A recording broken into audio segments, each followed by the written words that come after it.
Kila mama anapenda kumpatia mtoto wake mwanzo nzuri wa maisha. Ni furaha kupata mtoto, lakini pia huleta wasiwasi.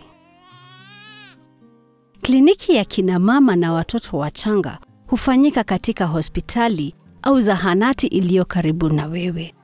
Madaktari wako hapo kukusaidia.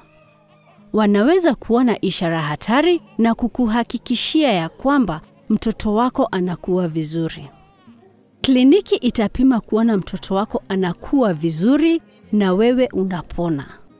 Wataweza kukupatia chanjo zote zinazohitajika kukinga mtoto wako na magonjwa ya utotoni na matibabu ikiwa hali ya mtoto wako si nzuri.